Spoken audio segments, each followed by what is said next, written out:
Hello viewers, আসসালামু আলাইকুম। সবাই কেমন আছেন? আপনারা সবাই আশা করি অনেক ভালো আছেন।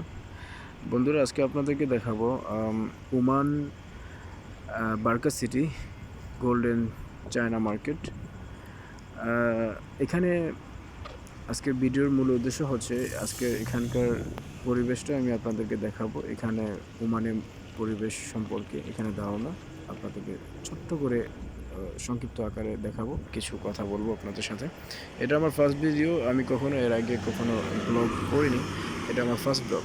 সো আপনারা অবশ্যই আমাকে সাপোর্ট করবেন। আশা করি সবাইকে অনেক আনন্দদায়ক ভিডিও অবশ্যই ইনশাআল্লাহ সামনেতে তৈরি করব। সেই লক্ষ্যে আজকে এগিয়ে যাচ্ছি আমি। এখন আসলে মূলত আমার ভিডিও করার মূল উদ্দেশ্য হচ্ছে যে এইখানে আসার পরে আপনারা অসংখ্য প্রবাসী যারা আছেন, যারা কাজ করছেন, কাজ খুঁজতেছেন, অনেকই সময় দেখা গেছে যে কাজের জন্য আপনারা এখানে আসেন, দেখা গেছে রুম খুঁজে পাচ্ছেন না, অথবা রুম খুঁজে পাচ্ছেন কিন্তু খাবারের অনেক সমস্যা হচ্ছে। এখানে দেখা গেছে কিছু সংখ্যক বাঙালি যারা বাহিরে কাজ করে, তারা অন্তত একটা হোটেল টাইপের একটা খাবারের একটা আয়োজন করে থাকে। সেটা আসলে মূলত এখানে কোনো বৈধ নয়, কিন্তু এটা আসলে অবৈধই কাজটা। তারপরে এখানে মানুষ কাজ করতেছে, নিজের জীবিকার তাগিদে মানুষ কাজ করতেছে। আলহামদুলিল্লাহ সবাই ভালো আছে, কাজ করছে। তো যাই হোক, আপনারা যারা এখানে আসার পরে বারকা ড্রাগনে যদি কখনো আসেন, যখন দেখা গেছে যে কাজ খুঁজে পাচ্ছেন, তারপরে বাসাও খুঁজে পাচ্ছেন, খাবারের জন্য আপনাদের অনেক কষ্ট হচ্ছে, সেই ক্ষেত্রে আপনাদেরকে একটু হেল্প করার জন্য আমি জাস্ট ভিডিওটা করছি। এখানে সামনে কিছুক্ষণ হেঁটে গেলে অনেক ভালো ভালো হোটেল পাওয়া যায়। সেটা হচ্ছে আসলে রুমে রান্না করে, তারপরে মেস, এখানে বলে মেস হিসেবে সবাইকে খাওয়া দাওয়া মান্থলি একটা পেমেন্ট দিতে হয় তাদেরকে। সো প্রত্যেকটা দেশে আছে কিনা আমি জানি না, তবে এইখানে আমি জিনিসটা দেখতে পারছি যে এখানে একটা মেস আছে। এখানে আমি শুনতে পারছি, এমনকি আমি নিজেও খাই এখানে। পরিচিত হতে হতে ভাবলাম যে এখানে মানুষ আসে, কাজের জন্য আসে, যখন থাকার জায়গা পায় কিন্তু খাবার কাজ শেষে রান্নাবান্নার একটা বিরক্তিকর অবস্থায়, সেই জন্য মানুষ অনেক কষ্ট করে। সো সেই ক্ষেত্র থেকে মানুষ যাতে একটু স্বস্তি পায়, এখানে 10 ঘন্টা থেকে রাতে, সকাল 10টা থেকে রাত্রে 10টা পর্যন্ত, তো অনেকটা লং ডিউটি। তারপর কাজের শেষে রান্নাবান্না, এটা একটা বিরক্তিকর। সেই জন্য এখানে অনেকটা বাঙালিরা নিজস্ব ঘরোয়াভাবে রান্নাবান্না করে, এবং কি মান্থলি একটা পেমেন্ট হিসেবে তারা খাওয়ায়। সো আমি এমনই একটা জানাশোনা একটা মেসে আমি যাচ্ছি। সেটার জন্য আপনাদেরকে দেখাচ্ছি। এই রাস্তা ধরে আপনারা আসবেন, আসার পরে একটা মেস আছে এখানে, সেখানে নিয়ে যাচ্ছি আপনাদেরকে। ওনার নাম হচ্ছে সোহেল। সো আমি এখানেই খাওয়া দাওয়া করি। আজকে আপনাদেরকে দেখাবো এখানকার পরিবেশ। ঢোকার পরে সাথে সাথে দেখলাম যে এখানে কিছুটা অগোছালো, তবে বাট এটা সিম্পলি চলে, সমস্যা নাই। যাওয়া যাক। এটা হচ্ছে ভিতরের সাইড, দেখতেই পাচ্ছেন একটা এসি লাগানো আছে। এখানে একজন সেলসম্যান ড্রাগন চায়না মার্কেটে কাজ করে, সেও আসছে খেতে। Yeah, boy. এই নিয়ে হচ্ছে সোহেল ভাই আমাদের, যিনি এই পরিবেশন করে। অর্থাৎ রান্নার সব কিছুই ঠিক আছে। আমার কাছে আজকে ফ্লেভারটা ভালো লাগছে, খাবারটা খুব মজা হয়েছে। এটা হচ্ছে ভাত। উনি অত্যন্ত পরিষ্কার পরিচ্ছন্নতা সবাই রান্নাবান্না করে, এবং খাওয়া দাওয়া মান ভালো, খারাপ না। A few moments later. কিন্তু আজকে কী দিয়েছে আমাদের, ও মাই গড, আলু ভর্তা। যাই হোক, আজকে খাওয়া দাওয়া শেষ। খাওয়া শেষে আমি এখন বাসায় রেস্ট করার পরে, আমাদের আসলে মূলত একটা রুলস আছে চায়না মার্কেটের। রুলসটা আমি আপনাদেরকে বলি, যারা অনেকেই জানেন না। সেটা হচ্ছে যে সকাল 10টা থেকে রাত্রের 10টা পর্যন্ত একটা লং ডিউটি আমাদের করতে হয় প্রতিদিন। কোনো ছুটি নেই, মাসিক, সাপ্তাহিক কোনো ছুটি নেই। সো মাঝে মধ্যে অসুস্থ শরীর হলে ফোরম্যান অথবা যিনি থাকেন দায়িত্বে, তাকে বললেই হয় যে আমার শরীর অসুস্থ, অথবা একটা কাজ আছে, দরকারি কাজ আছে, আমার একটা ছুটি লাগবে। তখনই উনি আপনার কথার ভিত্তিতে তখন আপনাকে একটা ছুটি দেয়। ওটার জন্য হয়তো অনেক ফোরম্যান আছে যারা দায়িত্বে থাকে। অনেক সময় দেখা গেছে যে আপনার স্যালারি থেকে ওই দিনটার হাজিরা যেটা বলে সেটাকে কেটে দেয়। আবার অনেকে আছে ভালো, অনেকে কাটে না। সো এখন দেখতে পাচ্ছেন এটা সামনে একটা বলতে বলতে এটা সামনে একটা স্কুল বাস চলে আসছে। এখানে ওমানের প্রত্যেকটা নিয়ম আমার খুব ভালো লাগে, কারণ দেখা গেছে দেখেন একটা ছোট্ট বাচ্চা সে সকালবেলা স্কুলে গেছে, বাসে সকালবেলা নিয়ে গেছে, কিন্তু আবার ছুটি শেষে কিন্তু ঠিকই তাকে পৌঁছে দিয়ে গেছে। এটা একটা সুন্দর সিস্টেম, অনেক ভালো লাগছে জিনিসটা। দেখুন কতটা সুন্দরভাবে বাসটা বাচ্চাটাকে দিয়ে গেল।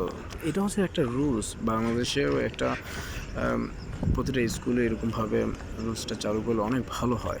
আমরা দেখি যে ইউরোপ অঞ্চলের অনেকে ব্লগাররা যারা আছে, যারা ইউরোপে নানান ভিডিও করে থাকে, এটা হচ্ছে আমি আপনাদেরকে উদ্দেশ্য করে বলি, আমরা এখানে ওমানে আছি, অনেকে বলে ওমান নাকি অনেক গরিব রাষ্ট্র, এই সে অনেক কিছু, কিন্তু মধ্যপ্রাচ্যের মধ্যে অত্যন্ত সুন্দর একটা দেশ ওমান। এখানে আর্থিক অবস্থা তেমন একটা ভালো, আগের চাইতে এখন মোটামুটি অনেক ভালো। আর আপনারা তো মোটামুটি সার্চ করে দেখবেন যে ওমানের রিয়াল অনুযায়ী বাংলাদেশের টাকার পরিমাণ কত টাকা দাঁড়ায়। সো এখানে আসেন, তবে চাকরি করে যেমন তেমন, কিন্তু বিজনেস করলে আপনার ইউরোপের মতো টাকা পয়সা কামানো কোনো পসিবল সমস্যা হবে না আমার মনে হয়। যাই হোক, আপনারা আসুন, ওমানে আসুন, বিজনেস করুন। এখন ওমান সরকার অনেক ভালো ভালো সুযোগ সুবিধা দিচ্ছে, নিজে লাইসেন্স করে আপনি নিজে বিজনেস করতে পারবেন। তো আমার মতে ইউরোপে এত টাকা খরচ না করে ওমানে আসেন, ওমানে আসার পরে একটু বিজনেস করেন, টাকা পয়সা কাজে লাগান। সো আমার মনে হয় সবচেয়ে বেটার হয় এই দিকটা। সো বলতে বলতে আমরা চলে যাচ্ছি, আমার টাইমটা আসলে শেষ।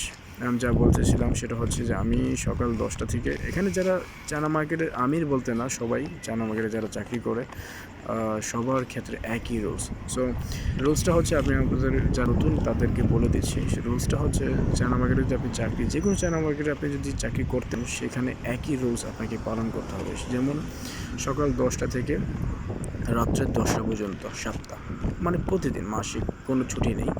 আর দ্বিতীয়ত প্রতি সপ্তাহের বৃহস্পতিবার সকাল 10টা থেকে রাত্রের 11টা পর্যন্ত খোলা থাকে, এমনকি প্রতি শুক্রবার দুপুর 2টা থেকে রাত্রের 11টা পর্যন্ত খোলা থাকে, এবং অন্যান্য দিন সকাল 10টা থেকে রাত্রে 10টা পর্যন্ত এই লং ডিউটি। এর মাঝে 1 ঘন্টা আপনি 1 আওয়ার্স আপনি লাঞ্চ ব্রেক পাবেন অবশ্যই।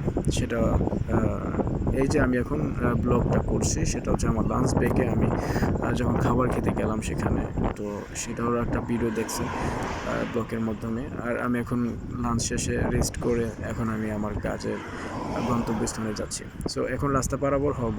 আর এর সাথে বলে যাই আমি আপনাদেরকে যে আপনারা অবশ্যই